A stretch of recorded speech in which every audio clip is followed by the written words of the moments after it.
Bonjour et bienvenue à tous à Radha Kripa Rouen. Aujourd'hui, c'est un jour de très bon augure. C'est un festival qui est très spécial parce que c'est le festival de Govardhan, Govardhan Puja. Et donc, aujourd'hui, juste après Diwali, donc on sait qu'hier c'était Diwali, c'est le jour aussi où Mère Yashoda, elle a accroché, elle a attaché Krishna avec des cordes, mais pas seulement des cordes, mais des cordes de son amour envers lui. Donc, aujourd'hui, il y a une circonstance très particulière parce qu'un jour, tout d'abord, on va expliquer qui est Govardhan. On doit comprendre que Krishna, il habite dans le monde transcendantal. Donc, il a sa demeure éternelle qu'on appelle Goloka Vrindavan. Et il demeure éternellement avec ses associés où il se divertit pour l'éternité avec ses associés éternels comme Radharani, Yashoda Mayi, sa mère et son père Nanda Maharaj. Et pour aider les êtres dans ce monde à se connecter à lui et à sa réalité transcendantale, Krishna, il vient en ce monde. Il dit lui-même cela dans la Bhagavad Gita. Yada yada hi dharmasya. Il dit qu'il vient une fois à chaque jour de Brahma pour pouvoir justement accomplir ses divertissements en ce bas monde et permettre aux êtres de voir ces divertissements transcendantaux. Et on sait que quand il descend naturellement, il ne descend pas tout seul, parce qu'il a une grande famille avec lui. Donc lorsque Krishna vient, il n'est jamais séparé de ses dévots. Parce que Krishna, il vit éternellement avec ses associés, dans des relations d'amour. Donc il ne peut jamais être séparé de ses associés éternels. Il ne peut jamais être séparé de Govardhan. Et donc un jour, Krishna et les gopis se reposaient. C'était dans un bosquet décoré de parasols, de marquises fleuries. Il y avait des rangs de perles aussi. Et l'air résonnait encore avec le son de sa flûte. Il y avait des mrinangas et il y avait du chant qui est d'après la danse rasa, parce qu'il y avait une danse que Krishna avait faite avec les gopis à ce moment-là. Donc il était entouré des jeunes gopis, et Radha, elle a jeté un regard oblique à son bien-aimé Shyama Sundar, qui était plus charmant qu'aucun Cupidon ne pourrait jamais l'être. Et elle lui parla affectueusement. Donc Srimati Radharani a dit « Ô mon Seigneur, si tu es satisfait de moi, de mon amour pour toi et de notre festival de danse, alors s'il te plaît, réalise un désir qui réside dans mon cœur depuis longtemps, au plus profond de mon cœur. » Donc, sans aucune hésitation, Krishna il a répondu « Ô belle jeune fille, bien que je sois surpris qu'il y ait encore en toi un désir que je n'ai pas encore exaucé, j'accorderai avec plaisir tout ce que tu voudras. » Donc Radha a reconnu la bonté de Krishna à ce moment-là et avec un sourire, elle a murmuré « Quelque part dans la forêt de Vrindavan, au bord de la Yamuna, s'il te plaît, crée une arène de danse très belle et très isolée. » Et donc, lorsque Krishna il a entendu ça, il s'est fermé les yeux, mais à mi-clos. Il s'est assis en méditation et cherchant dans son cœur l'accomplissement du désir le plus parfait de Radha, il a manifesté quelque chose de son cœur. Donc les gopis, elles ont regardé avec étonnement son amour pour Radha qui a pris forme devant elle. Donc au début, l'amour de Krishna apparaissait sous une forme qui ressemblait à l'eau et le feu, mais qui n'était ni l'un ni l'autre. Et il sortit de son cœur de la même manière qu'une pousse jaillit du sol. Mais bien qu'il ne s'agisse pas réellement d'une plante grimpante. Donc lorsque cette gouttelette d'amour qui est sortie du cœur de Krishna, elle est tombée au sol, elle s'est transformée en une montagne extraordinaire avec des grottes somptueuses, des ruisseaux cristallins, des arbres en fleurs et des réseaux de vignes et des oiseaux gracieux. Donc quand les gopis elles ont vu ça, elles étaient complètement fascinées de la beauté de ce désir de Krishna qui était sorti de son cœur pour plaire au désir de Radharani. Donc en un instant, la montagne elle s'est étendue en longueur, en largeur et en hauteur, et elle a pris une forme qui possédait 100 pics dorés et qui vainquit la beauté même du palais du Seigneur Narayan à Vaikunta. Donc il y a certains Brajbasis qui ont appelé la montagne Govardhan parce qu'elle était l'abri infaillible des vaches. Go veut dire les vaches et Vardhana veut dire protéger. Donc Govardhan veut dire cette montagne qui protège les vaches. Non seulement par son herbe fraîche, ses cavernes qui donnent de l'ombre lorsqu'il fait très soleil, mais il donne un abri parfait pour que Krishna puisse faire paître ses vaches dans ses merveilleux pâturages. Donc, les Brajbasis, Lorsqu'ils ont vu Govardhan, certains l'ont appelé Satashringa parce qu'il possédait 100 sommets majestueux. C'est expliqué qu'il avait plusieurs pics à ce moment-là. Et pourquoi justement Govardhan s'est étendu à ce moment-là? C'est une question qui est très intéressante. C'est parce que Govardhan est les préma, l'amour pour Krishna. Et parce que la nature de préma, de l'amour de Dieu, est toujours de s'étendre, alors Govardhan s'est développé dans toutes les directions, sans limite, parce que l'amour de Dieu est illimité. C'est comme un océan sans bordure. Et donc, suivant les préceptes de son cœur, Govardhan s'est étendu à l'infini.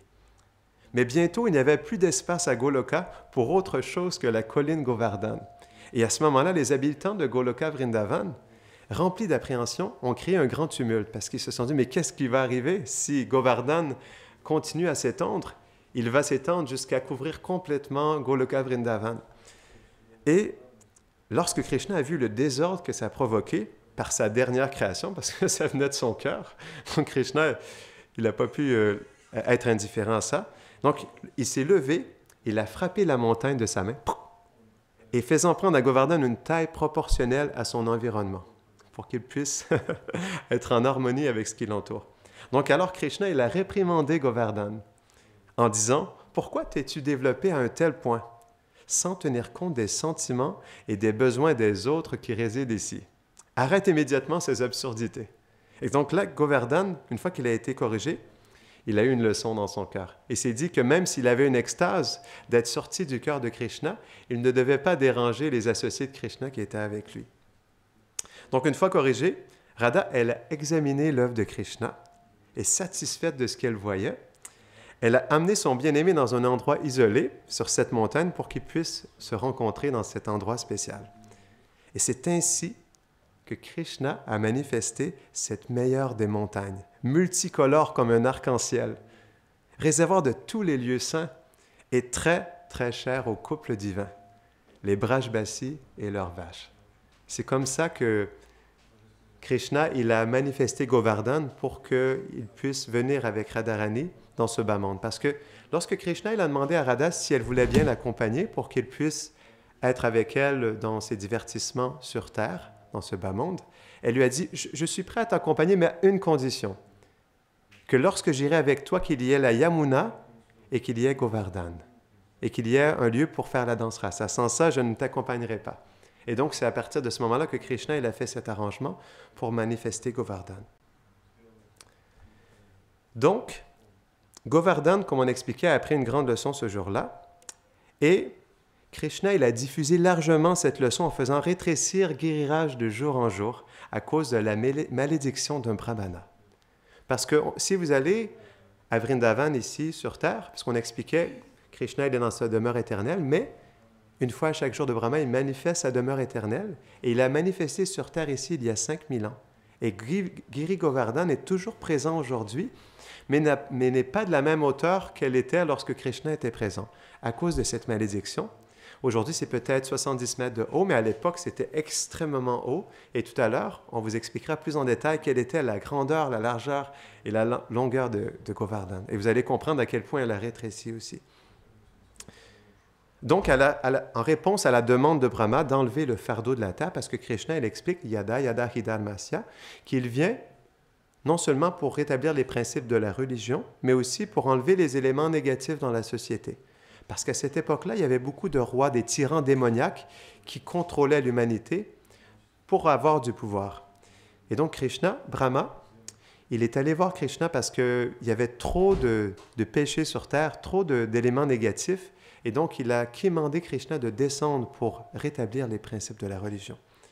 Donc à ce moment-là, Krishna il se préparait à quitter Goloka, et on expliquait que Radharani elle lui a demandé « Ok, je t'accompagne à une seule condition, c'est que tu puisses manifester Giriraj et la rivière Yamuna. » Donc Krishna il a compris l'inquiétude de Radha et il a transporté sur terre un Goloka Vrindavan de 84 kroshas. Krosha, c'est une mesure en sanskrit qui est environ 150 km.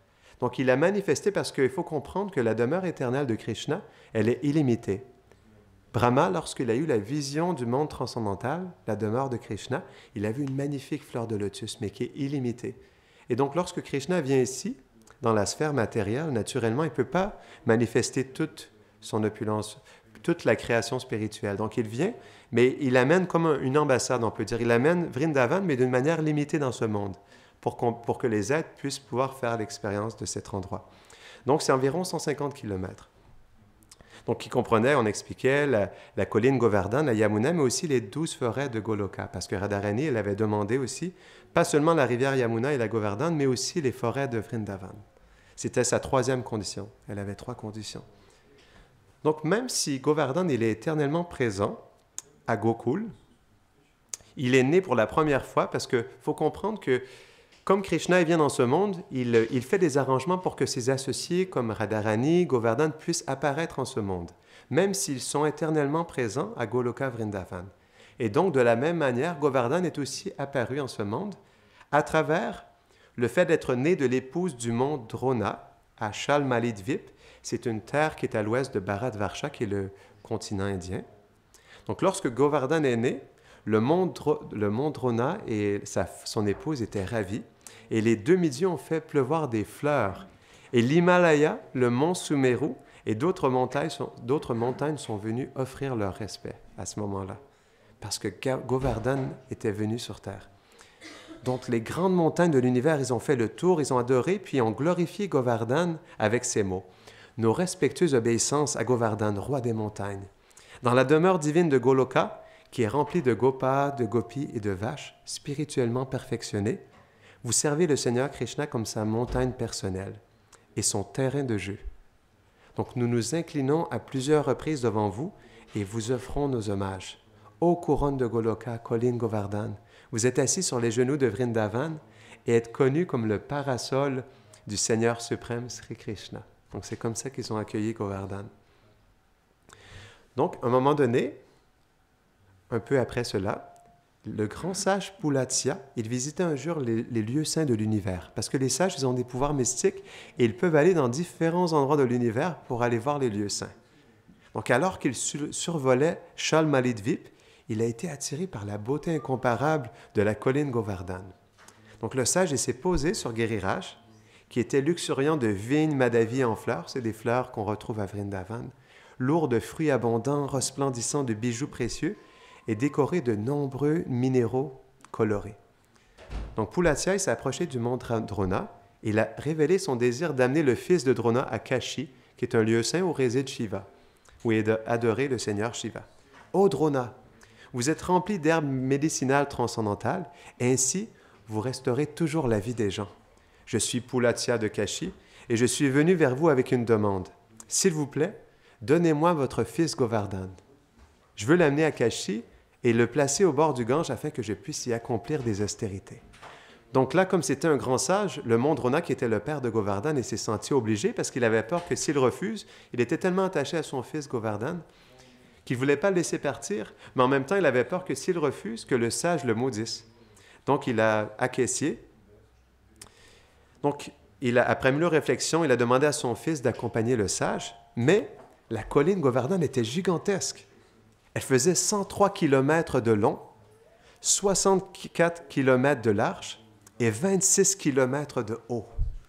Donc ça, c'est après que Krishna lui a donné une tape pour qu'elle se rétrécisse, parce que sans ça, elle était en expansion.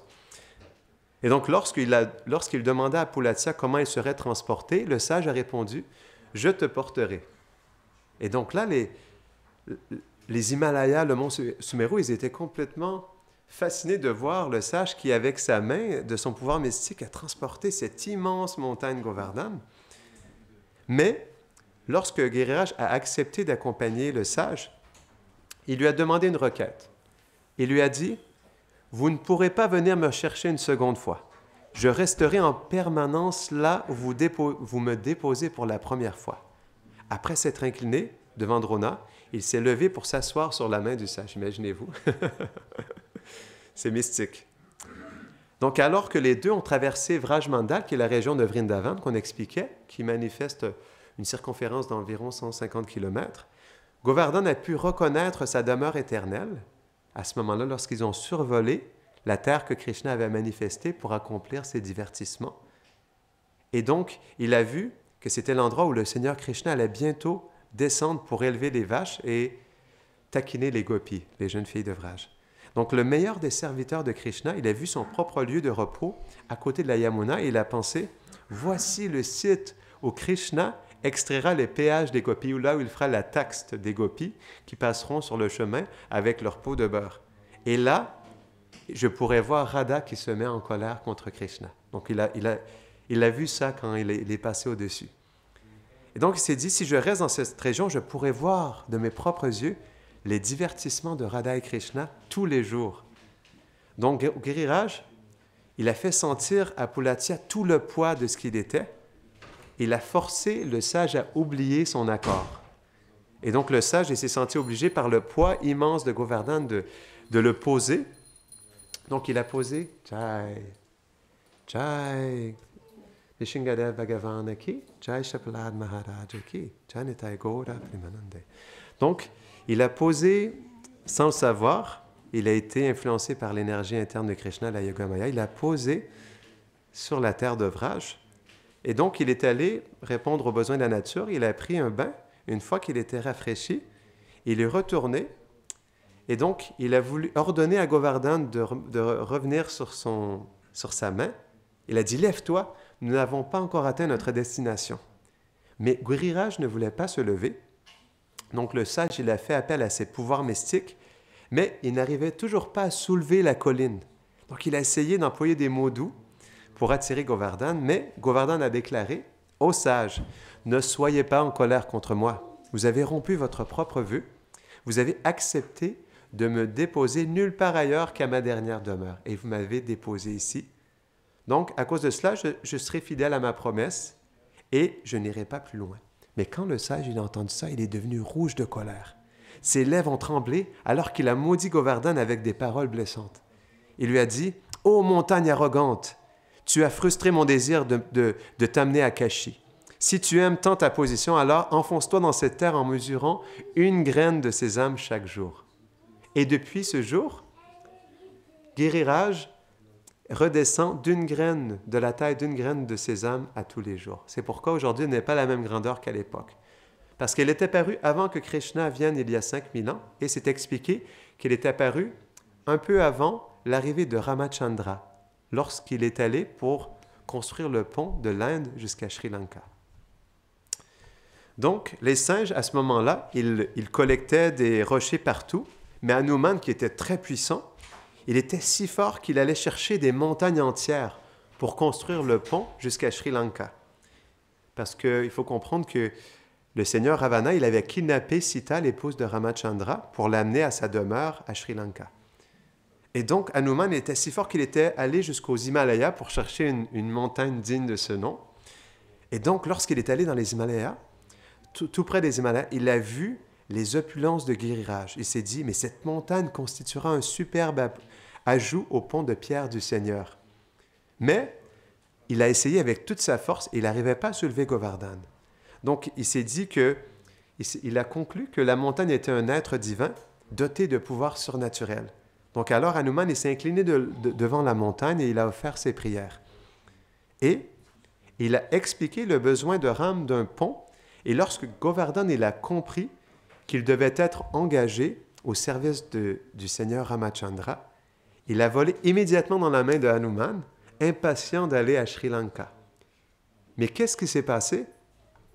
Comme le destin divin l'a voulu, alors qu'Hanuman survolait Vrindavan, parce qu'il est allé chercher dans les Himalayas, on doit comprendre qu'il était le fils de Drona, la montagne Drona.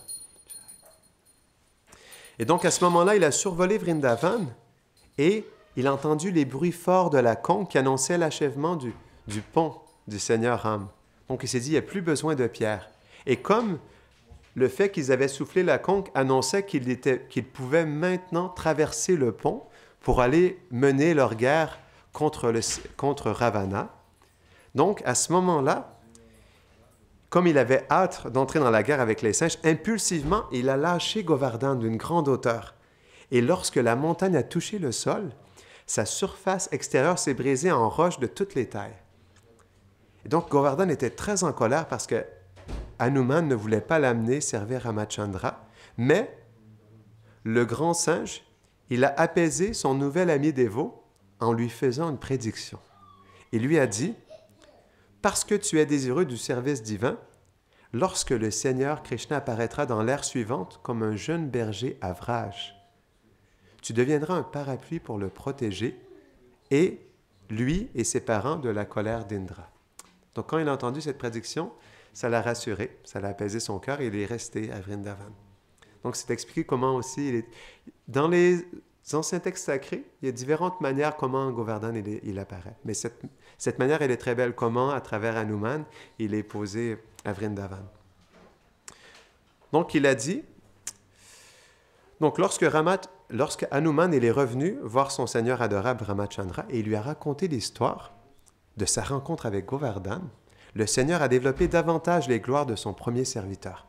Et Ram, il a dit, « Non seulement je soulèverai la colline Govardhan avec ma main, mais j'en ferai également le terrain de jeu de ma jeunesse. » Donc, montrant le pont de pierre devant lui, le Seigneur a continué et il a dit, « L'inscription de mon nom et les impressions de mes pieds libéreront ces pierres. » Parce que pour qu'il puisse y avoir un pont, c'est expliqué que les singes, ils inscrivaient le nom de Ram sur les pierres pour qu'elles puissent flotter mystiquement et en sorte qu'il y ait un pont. Donc il a dit, l'inscription de mon nom et les impressions de mes pieds libéreront ces pierres, mais mes divertissements consistant à garder les vaches, à jouer avec mes amis et à danser avec le gopi feront goûter à Giriraj les extases de Prema, de l'amour divin. Donc il a prédit ça à Ramachandra. Ce qui nous amène à l'apparition de Krishna. Donc, il avait presque 7 ans. Et à partir de ce jour-là, Nanda Maharaj, il a déménagé sa famille parce qu'on doit comprendre que Krishna, depuis qu'il était un nourrisson jusqu'à 15 ans et quelques mois, à tous les jours, il y avait 2 démons qui venaient pour essayer de tuer Krishna, qui étaient envoyés par le roi Kamsa. Et donc, comme il y avait plusieurs démons qui venaient, à un moment donné, Nanda Maharaj, il a vu le besoin non seulement d'aller dans un lieu plus sûr, mais d'aller dans le lieu de leur divertissement éternel qui s'appelle Nandagram, qui est le nom de la demeure éternelle de Krishna. Donc, ils ont déménagé, attirés par l'attachement spontané qu'ils avaient à leur demeure éternelle, qui se manifestait à ce moment-là. Donc, après que Krishna fut entré dans sa 7e année, les Brajbasis ont commencé à préparer l'Indra Yagya, le sacrifice pour Indra. Et donc, pour ce faire, ils ont quitté même temporairement leur maison afin de les purifier. Donc, puis, le jour de Dipavali, qui était hier, les épouses des Brahmanas ont nourri somptueusement les Gopas avec une dévotion très spéciale. C'est ce jour-là. Et c'était tellement pur que Krishna leur accordait un attachement confidentiel à son égard. Et donc ensuite, le ventre plein, Krishna et ses amis et les vaches sont rentrés chez eux. Et alors qu'ils passaient devant Batrola, Krishna, il a vu son père et ses proches qui étaient en train de faire des dispositions en vue d'un sacrifice pour Indra.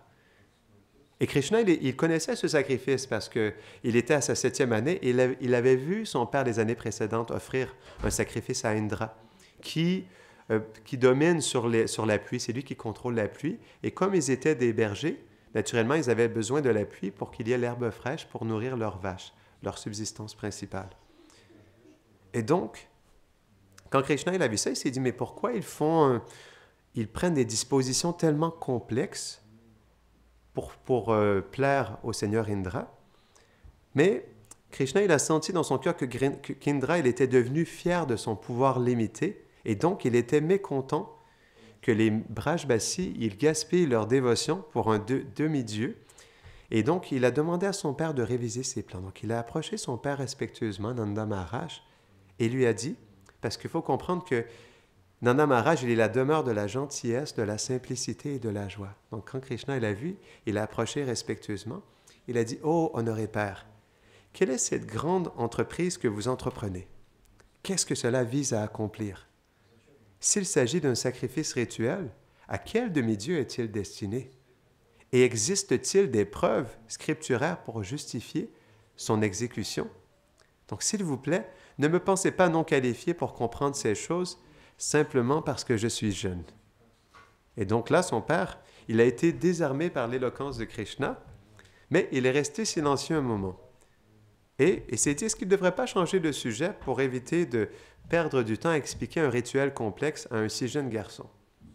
Mais à ce moment-là, Nanda s'est souvenu de la prédiction de Gargamuni qui avait dit que Krishna aurait des qualités égales à Narayan.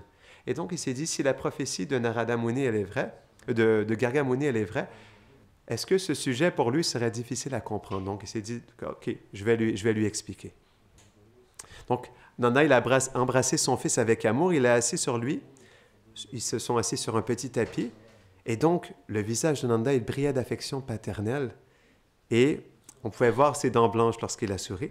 Et à ce moment-là, il a dit, « Mon cher fils, ce rituel est une coutume populaire observée par notre famille depuis très longtemps. Nos vaches dépendent de la pluie pour avoir de l'herbe fraîche. C'est pourquoi nous accomplissons le rituel pour préserver notre richesse, les vaches. » Donc la pluie vient des nuages qui sont contrôlés par le demi-dieu Indra. Lorsqu'il est satisfait de notre sacrifice, il envoie des pluies abondantes. De cette façon, nous prospérons grâce à ses bénédictions.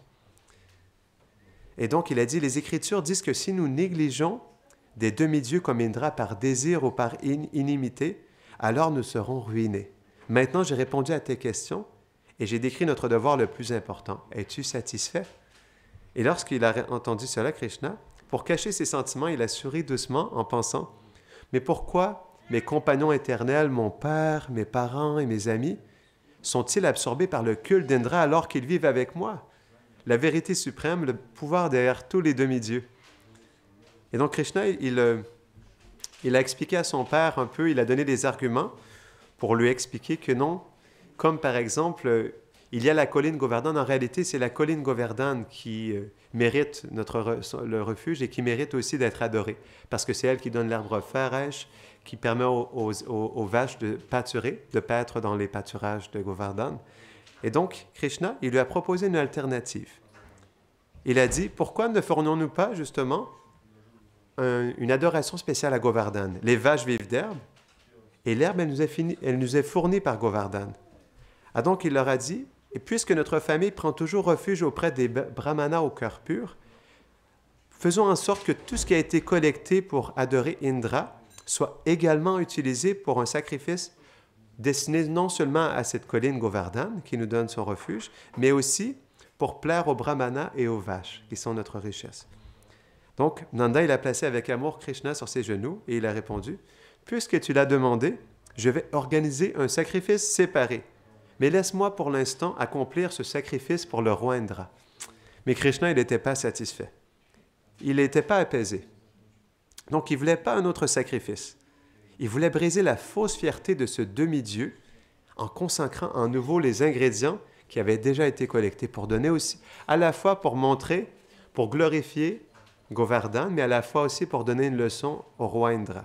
Et vous allez comprendre pourquoi. Donc, Krishna, il a regardé son père dans les yeux et il a parlé assez fort pour que les gopas, les vachers qui étaient alentour, puissent entendre sa réponse. Il a dit, « Mon cher père, ne tardez pas. Préparer un autre sacrifice prendra trop de temps. Mieux vaut prendre tout ce qui a été collecté et les dispositions que vous avez déjà prises pour le sacrifice d'Indra et les engager immédiatement pour satisfaire la colline Govardhan et les brahmanas locaux, qui sont les prêtres et les saints. » Donc, tous les gopas, les vachers qui étaient présents, ils ont eu la même opinion. Et donc, après avoir entendu les paroles agréables de Krishna, ils ont répondu, « Tout ce qu'une personne bien-aimée demande avec les paroles agréables et raisonnables doivent être acceptées par tous. Nous sommes d'avis que la demande de Krishna soit acceptée. » Donc, lorsque Nanda Maharaj il a entendu la voix du peuple, et il a vu l'air déterminé sur le visage comme la lune de Krishna, il a fini par céder et il a demandé à son fils comment il souhaitait faire le sacrifice. Et donc, Krishna, il a expliqué. Il a dit, toutes les offrandes déjà rassemblées pour Indra doivent être divisées en 3 et offertes aux vaches, aux brahmanas et à la colline Govardhan. Si un sacrifice par le feu est nécessaire, il doit être conduit avec des brahmanas érudits. Et donc, il a dit, à partir des céréales, du lait et du ghee qui ont été déjà recueillis pour le sacrifice, préparez des plats somptueux de toutes sortes comme le riz, le dal, les soupes aux légumes, le halava, etc. Donc, vous devriez également préparer de nombreuses préparations à base de lait, telles que du riz sucré, des rasgoulas, des ladous et toutes sortes de gâteaux. Donc, il a énuméré un menu pour que, à partir du sacrifice, ils puissent faire un merveilleux festin. Donc, il a dit déposer toutes les offrandes dans un bol de feuilles rempli de gui, de miel et de nectar, des récipients de yaourt, du babeur, ainsi qu'une montagne de bonbons, entourée de shrikand, qui est un dessert qui est fait à partir de yaourt. Donc, il dit, une fois que les brahmanas ont versé les offrandes sur le feu, nourrissez-les somptueusement jusqu'à ce temps qu'ils rient et qu'ils ne puissent plus manger une autre bouchée. Ensuite, donnez-leur des vaches, des céréales et de l'argent en guise de charité. Donc, il a dit, tout le monde, y compris les gens ordinaires et les animaux, comme les chiens et les singes, devraient être somptueusement nourris, et les vaches devraient être joliment décorées et bien nourries avec de l'herbe fraîche et succulente. Donc, il a dit, à travers les brahmanas et les vaches, vous adorerez la colline Govardhan indirectement, puis en offrant à la colline une montagne joliment décorée et composée d'aliments variés, vous l'adorez directement. Et c'est pourquoi aujourd'hui, on voit dans le festival Govardhan que certains temples, ils font une montagne de halava avec toutes sortes de desserts pour représenter la colline Govardhan. Donc Krishna, il a souri gentiment, il a conclu, « Je ne suis qu'un enfant, et pourtant je te demande de faire cela. Les vaches, les brahmanas et la colline Govardhan me sont tous très chers. S'il vous plaît, rejetez donc le culte du roi Indra, qui n'apportera que des troubles. Et à la place, si vous le souhaitez, accomplissez le sacrifice que je viens de mentionner et qui est de bon augure. » Donc, face aux arguments de Krishna, Nandaraj s'est senti obligé, par amour pour son fils, de réciproquer avec lui. Et donc, c'est expliqué que ce soir-là, les Brajbasis, ils ont campé sur les rives du Manasa Ganga et ils ont observé la fête sacrée du Dipavali.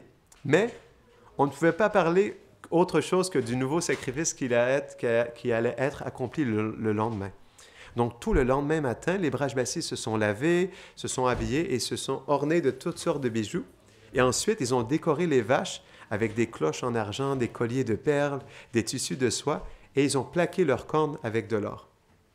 C'est expliqué que, donc, ils ont fait le pèlerinage de Govardhan, et Nanda et Yashoda, qui étaient en face, ils ressemblaient à Indra et son épouse alors qu'ils conduisaient leurs deux fils bien-aimés à la tête avec des serviteurs, et ils transportaient les richesses comme l'automne qui se manifestait.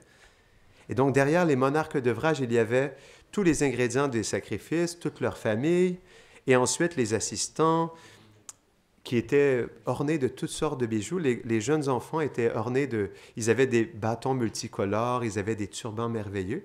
Et donc, ils ont fait une magnifique procession alentour de Govardhan. Et à un moment donné, c'est expliqué que lorsqu'ils sont arrivés au lieu où traditionnellement ils font le sacrifice à Indra, lorsqu'ils sont arrivés à cet endroit, Nanda Maharaj, il a hissé des drapeaux, pas pour Indra, mais pour Govardhan. Et ils ont placé des drapeaux partout alentour de la colline Govardhan, partout sur la longueur et sur les sommets aussi, c'est expliqué. Donc, ils se sont placés dans un pâturage qui était situé entre deux lacs, et les Gopas ont fait paître leurs vaches à cet endroit-là. Ils ont déchargé toutes leurs offrandes, et ils ont attendu que Krishna il arrive avec Nanda Maharaj. Donc, les prêtres, ils ont fait l'arti pour guérir Govardhan. Ils lui ont offert la bouse de vache, un endroit pour s'asseoir. Ils lui ont lavé les pieds et ils lui ont offert une boisson pour rincer sa bouche. Et ensuite, une fois que le bain était terminé, Govardhan il a été séché et les brahmanas, ils ont pris, parce qu'on expliquait une fois que Hanuman il a laissé tomber la colline Govardhan, sa partie extérieure s'est fracassée, et donc il y a eu plein de roches de différentes tailles. C'est pourquoi aujourd'hui on voit justement ces roches. Et donc ils ont pris une de ces pierres de la colline Govardhan et ils ont fait un abhishek, comme on a fait aujourd'hui dans le festival. Ils ont baigné et ils ont adoré le Seigneur Govardhan et ensuite ils l'ont paré de magnifiques turbans et de bijoux. Donc pendant ce temps-là, les Brajbasis, ils ont fait un kirtan, mais tellement intense que ça a donné à Indra qui était au ciel un terrible mal d'oreille. Et donc là, il commençait à être de plus en plus en colère. Et donc, ils ont offert des collines vallonnées de céréales, de légumes et de fruits, des lacs sans fond de gui, de yaourt, du lait et du miel. Et ils ont vidé tous leurs entrepôts qui avaient été utilisés pour préparer le merveilleux festin. Et donc, ils les ont placés dans des cruches en argile qui étaient tapissées avec de la soie, des assiettes en feuilles et des bols en feuilles aussi. Et donc, après ça, ils ont fait une dernière offrande de nourriture qui s'est présentée sous la forme d'une grande colline avec des sommets, des lacs, des pâturages et des cascades constituées de céréales, de bonbons et de boissons à base de nectar. On aurait dit une deuxième colline Govardhan. Donc, c'était couronné d'un pic central de camphre glacé d'une couche dorée de gui, parfumé au clou de girofle, au camphre et à la cardamone. Et ça ressemblait exactement au mont Kailash de Shiva. Donc, soudainement, ils ont offert leurs hommages à la colline Govardhan et soudainement, les Brajbasis, ils ont entendu un immense grondement, semblable au bruit de 100 tonnerres, 100 coups de tonnerre. Donc, ils ont levé leurs yeux et ils ont vu un magnifique géant noirâtre qui se tenait au sommet de la colline Govardhan et qui était assis sur un des pics comme s'il était assis sur un trône. Et sa forme, elle était non différente de Krishna. Il avait des vêtements dorés, des ornements scintillants et une immense couronne de fleurs sur sa tête. La divinité était assise sur le sommet, il faisait face au vacher et ses yeux roulaient de bonheur et il balançait ses bras dans les airs comme des vignes dans le vent. Donc, ils ont vu ça, ils étaient complètement fascinés. Et certains Gopas ont deviné que peut-être c'est un géant, mais qui était un mirage provoqué par le chevauchement de l'ombre et de la lumière. D'autres se sont dit que c'était la montagne personnifiée, et d'autres même ont dit qu'il s'agissait de Krishna lui-même. Et Krishna s'est levé, les paumes jointes, et il s'est adressé respectueusement à sa propre expansion. Et donc, il a dit « Ô Seigneur, qui es-tu » Donc, le géant a répondu d'une voix pleine de compassion « Ô petit garçon aux membres gracieux, je suis Govardhan. Ô habitant de Vrindavan, je suis Govardhan, la divinité qui préside cet endroit. Je suis apparu parce que je suis satisfait de votre dévouement. S'il vous plaît, demandez-moi tout ce que votre cœur désire. » Donc, la plupart des Brajbasis ne pensaient pas que la forme gigantesque de la colline Govardhan était Krishna lui-même. Donc, même Radha, qui peut toujours détecter la présence de Krishna, a été trompée par son déguisement astucieux. Elle n'avait pas réussi à le reconnaître. Et Krishna a tombé alors aux genoux, il est tombé sur le sol, il a offert ses hommages à la divinité au sommet de la colline, et les vachers, les Gopas, ont aussi offert leurs hommages. Et Giriraj a dit « Ô peuple de Vraj, je ne suis pas comme les autres divinités qui restent à l'écart de leurs dévots. J'ai réciproqué avec votre foi en me présentant devant vous, et maintenant je mangerai personnellement vos offrandes. » Donc, parlant ainsi, la forme personnifiée de Govardhan a tendu sa main droite et a commencé à manger toute la nourriture qui était offerte, du riz, des légumes, des sucreries et des boissons. Donc, la dévotion spontanée des Brajbasis, elle encourageait Govardhan à manger de plus en plus. À chaque bouchée qu'il mangeait, il devenait de plus en plus grand et de plus en plus heureux. Et c'est expliqué qu'il mangeait avec sa main droite tout en faisant des signes avec sa main gauche et en disant « Anior, Anior, apportez-moi plus, apportez-moi plus. » Donc, ils ont vu Govardhan manger uniquement les offrandes qu'ils avaient déposées au pied de la colline, mais ils ne pouvaient pas voir que même également, les offrandes qui étaient jusqu'à Nandagram étaient aussi mangées par cette divinité. Donc, avec des milliers et des millions de bras courts et longs, il s'étendait dans toutes les directions. Govardhan mangeait toutes les offrandes qui lui étaient faites. Donc, qu'elles soient offertes directement ou en méditation. Donc, entre les bouchées, il se moquait d'Indra.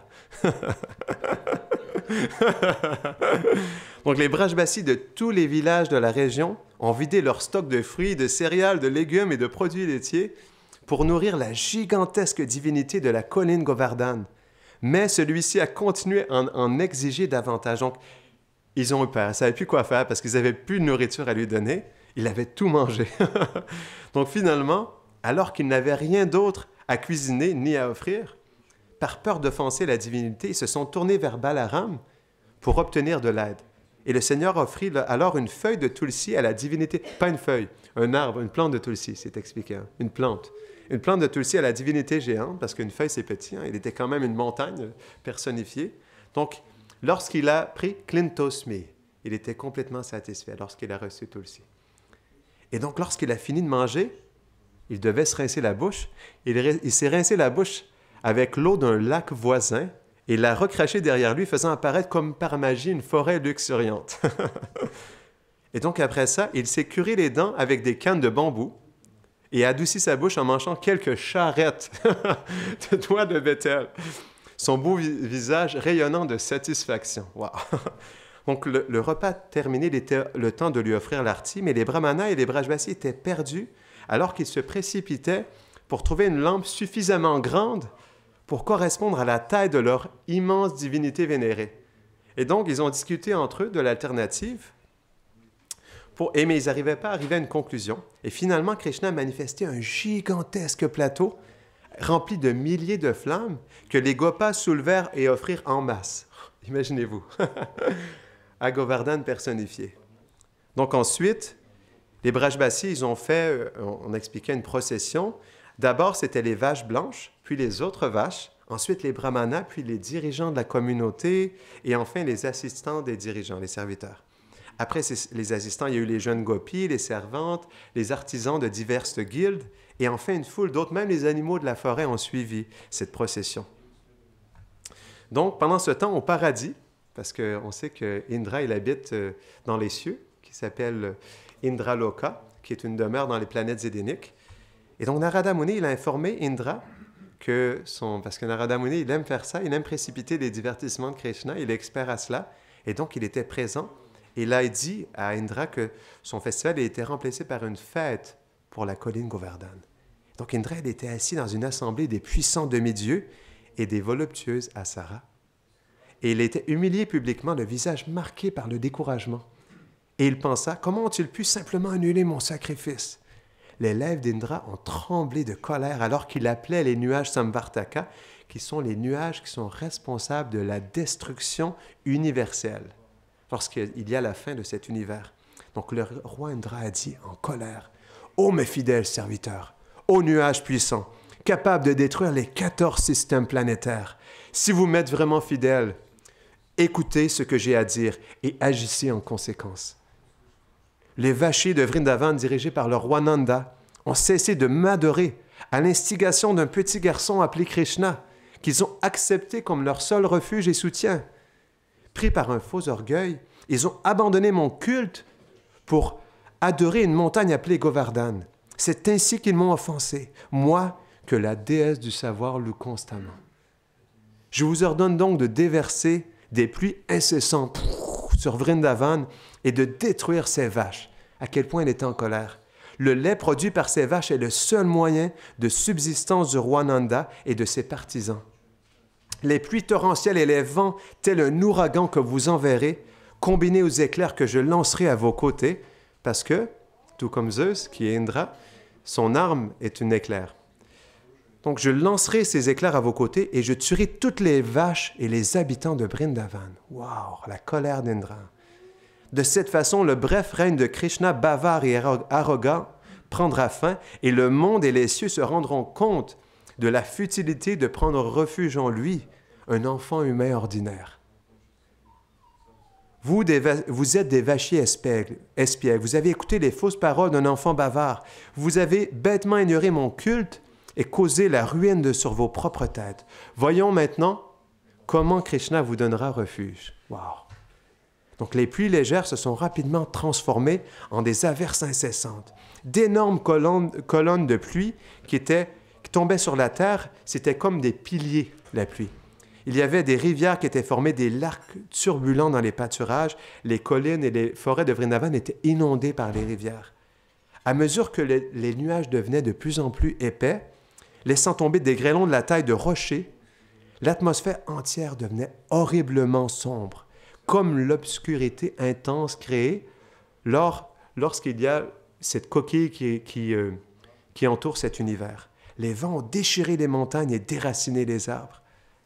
Un éclairage intense et une obscurité oppressante alternaient si rapidement qu'ils aveuglaient toutes les créatures.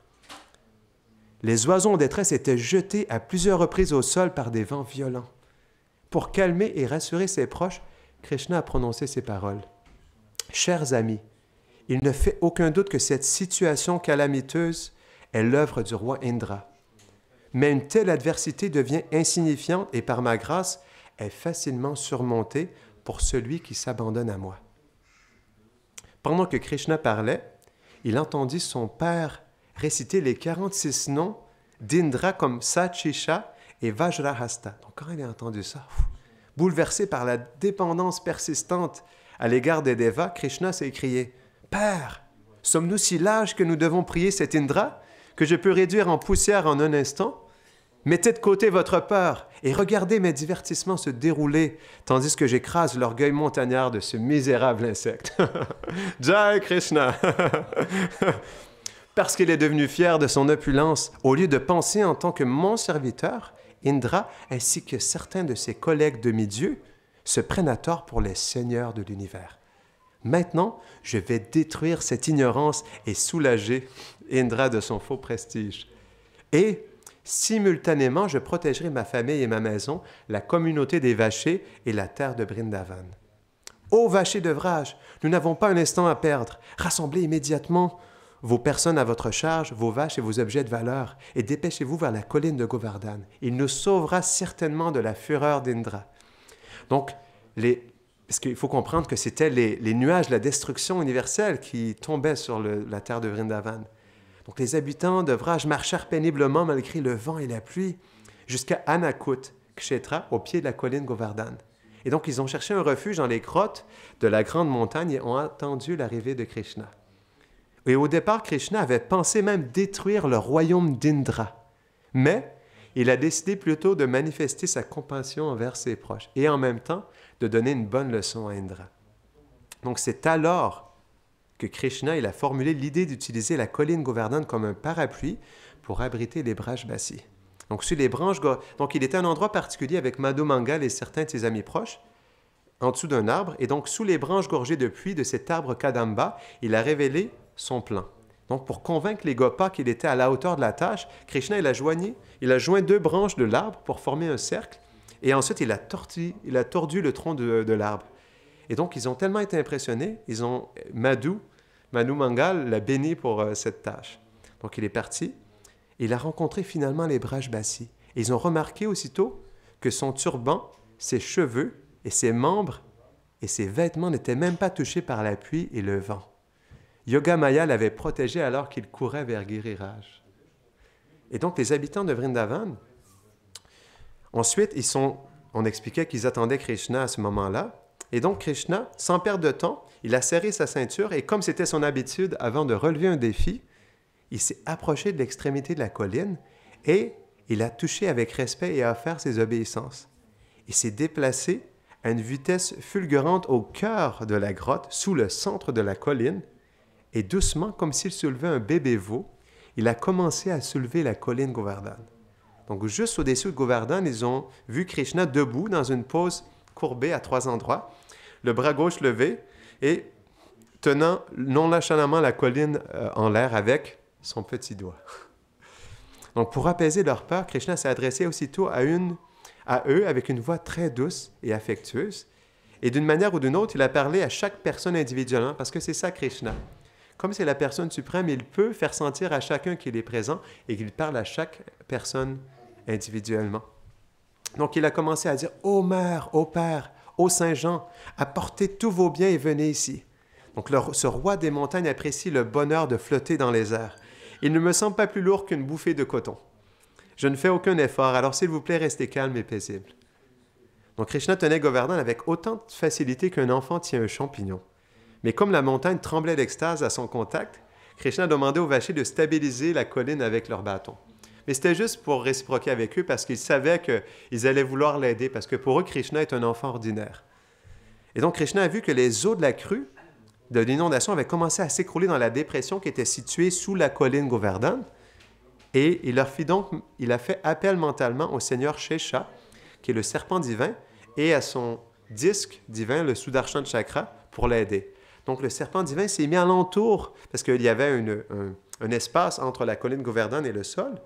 Et donc, il a demandé au serpent divin de bloquer l'espace et au Sudarshan Chakra de faire le tour au-dessus pour s'assurer qu'il n'y ait pas de pluie qui tombe sur la colline Govardhan, pour garder la colline sèche. Donc, c'est expliqué que brûlant par la chaleur de 10 millions de soleils, le chakra tournait alentour. Et Govardhan, il était protégé en fait de par Sesha et aussi le disque. Donc Krishna a dit « Ô habitants de Vraj, vous pouvez désormais passer sous la colline Govardhan avec vos vaches et vos biens. Donc sous la colline, vous serez à l'abri de cette terrible tempête, car ni la pluie ni la boue ne peuvent pénétrer.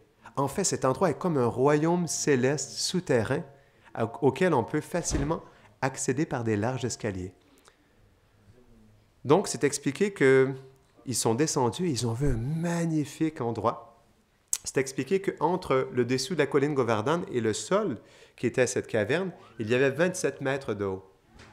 Et lorsqu'ils ont entré, ils ont vu un magnifique étendue avec des sièges, avec des endroits pour s'abreuver, pour se reposer. Et donc, c'était comme un royaume divin que Krishna avait manifesté. Et donc, Krishna, pour encourager les habitants, il a étendu complètement son bras, comme un éléphant tend sa trompe pour montrer un lotus, et il s'est moqué davantage d'Indra, et il a fait glisser la colline de Govardhan jusqu'au bout de son petit doigt. Et donc, les Vrajbasis, ils ont été choqués par la beauté. Ils ont vu des rangées d'escaliers qui étaient ornées de bijoux.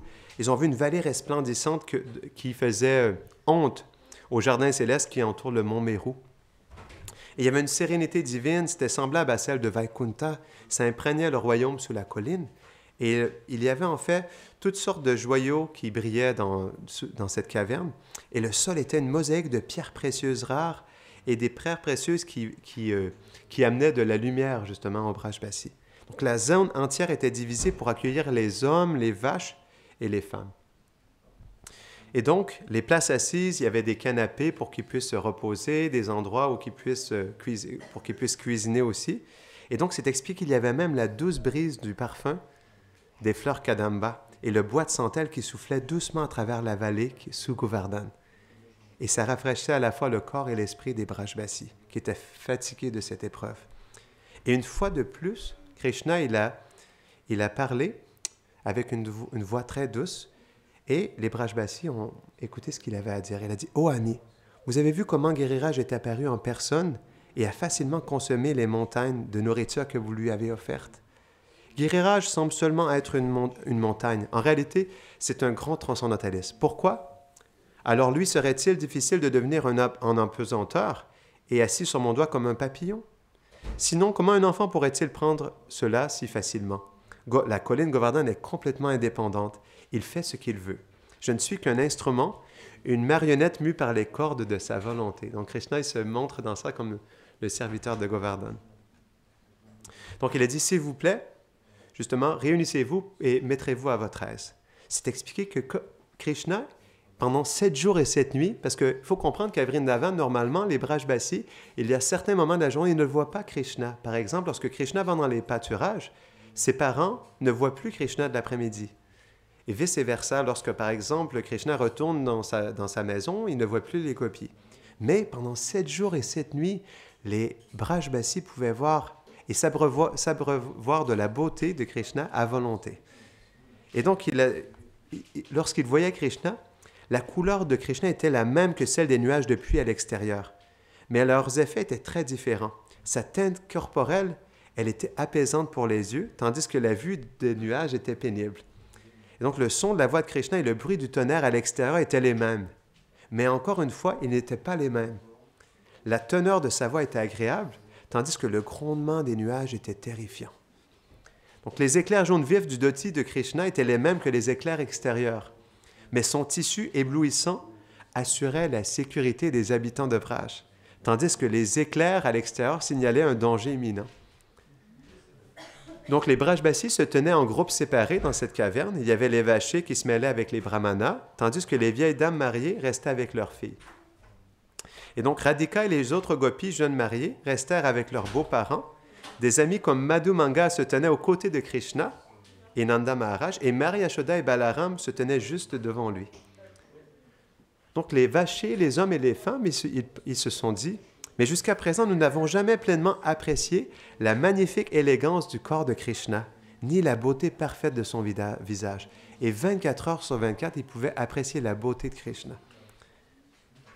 Donc, les Vrajbasis entouraient Krishna de tous côtés, mais ils pouvaient tous voir son beau visage comme s'il se tenait directement devant lui.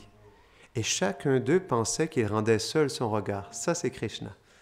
Donc, à l'extérieur de l'abri de Govardhan, il y avait des pluies torrentielles, un tonnerre rugissant, des vents glacés et une obscurité dense qui faisait rage sans relâche, 7 jours et 7 nuits. Mais à l'intérieur, seul le confort sec, les douces conversations, les brises agréables et la lumière charmante prévalaient. Et donc, Indra, il n'était pas conscient de ça. Mais il commençait à se poser des questions à un moment donné, parce qu'il y avait des messagers qui venaient et qui lui donnaient des nouvelles de ce qui se passait. Donc, parfois, pour apaiser l'anxiété des Brajbasis, parce qu'il faut comprendre que les résidents de Vrindavan, comme ils voyaient Krishna comme un jeune enfant, ils avaient peur qu'il s'épuise. Et donc, parfois, ils étaient en anxiété, et parfois, ils étaient dans une grande joie de voir la beauté de Krishna.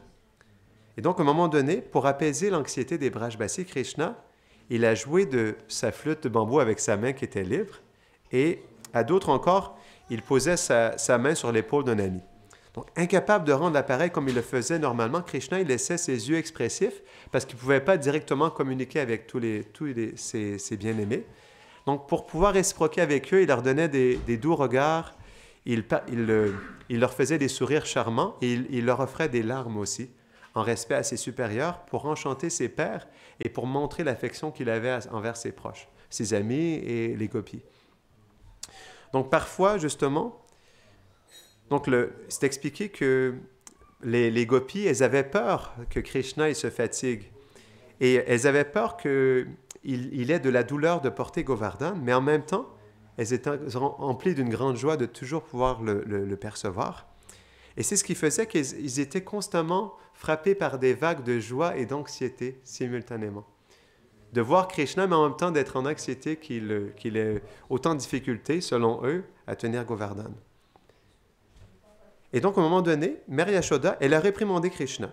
Elle a dit, « Fils, en raison de tes sens incontrôlés, tu agis toujours avec impudence. D'abord, tu as provoqué les démons en tuant leurs dirigeants, et maintenant, tu as provoqué la colère des demi-dieux en offensant Indra. » Donc, la mère de Krishna, elle a tendu la main pour prendre la main douce comme du beurre de son fils, et elle a poursuivi. « Ton audace t'a forcé à soutenir cette montagne en désespoir de cause.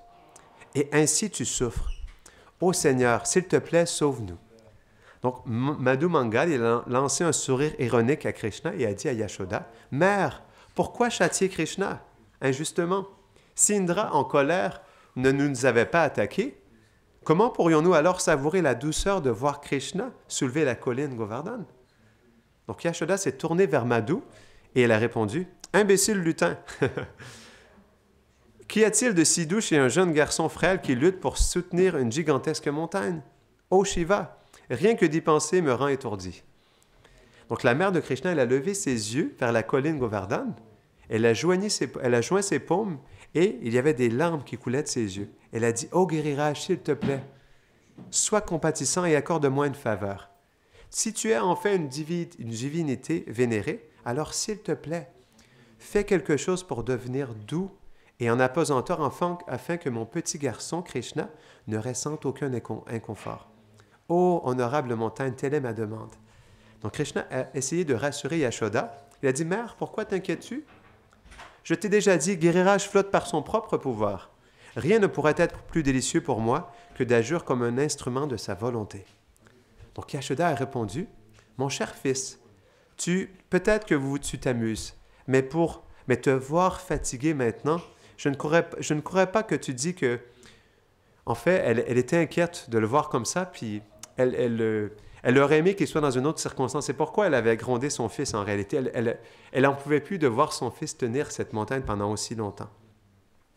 Donc Madhu Mangal est intervenu, elle a dit, « Ô reine, ne sais-tu pas que cette montagne repose en apesanteur sur le doigt de Krishna, par la force de mes mantras et de mes austérités?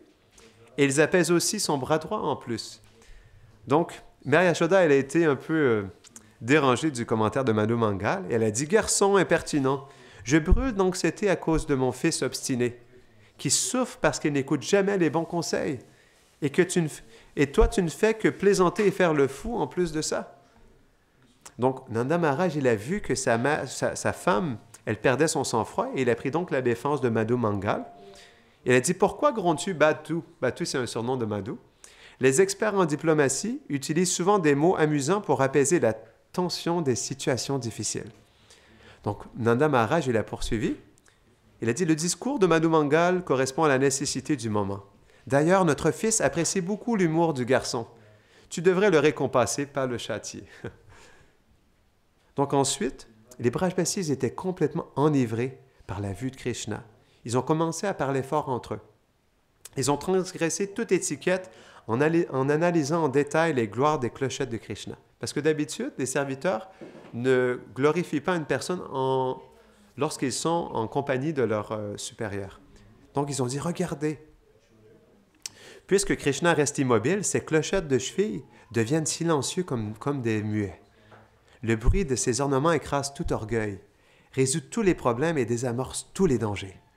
Bien qu'éveillés, ces bracelets de cheville ressemblent à un couple de cygnes blancs, dormant devant une multitude de fleurs de lotus bleues. Ces clochettes de cheville doivent maintenant être absorbées comme des yogis qui sont réalisés, dans une méditation silencieuse sur les pieds pareils au lotus de Krishna. Mais nous les avons vus bouger légèrement, leur méditation interrompue, tandis que Krishna soulevait la colline Govardhan. Donc, en entendant ce léger tintement, les demi-dieux vinrent louer et adorer les clochettes de cheville de Krishna, mais les clochettes redevinrent immobiles et se turent, embarrassées par toute cette attention. Donc, d'autres Vrajbasis ont commencé à complimenter Krishna qui jouait alors de sa flûte. Ils ont dit « Regardez-le, tout en tenant nonchalamment Giriraj d'une main, il joue de sa flûte de l'autre.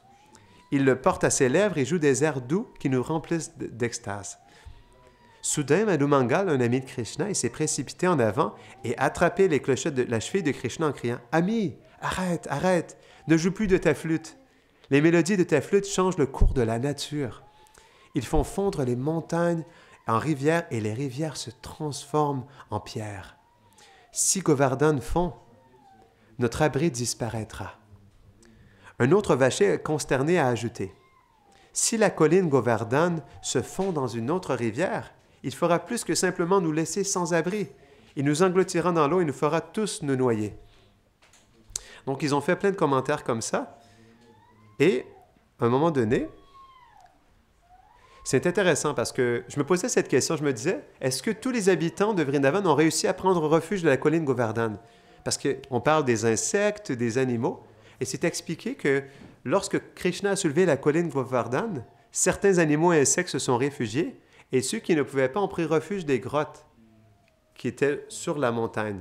Et je me posais la question, lorsque je recherchais sur ce divertissement, est-ce qu'ils ont réussi à garder le refuge malgré tout? Et c'est expliqué que dès que Krishna il a touché la colline Govardhan, à partir de ce moment-là, tous les habitants de Vrindavan ont senti une profonde joie et ils ont été protégés par la présence de Govardhan et n'ont pas senti du tout le froid, la pluie. Et à partir de ce moment-là, on peut prendre refuge. Et Indra, qui était complètement sous le joug de la colère, a été humilié par cette circonstance et a offert ses prières à Krishna. Jai Govardhan Puja ki! Jai Shipala Nishingadeva ki! Janitai Gaura Premanande! Haribo!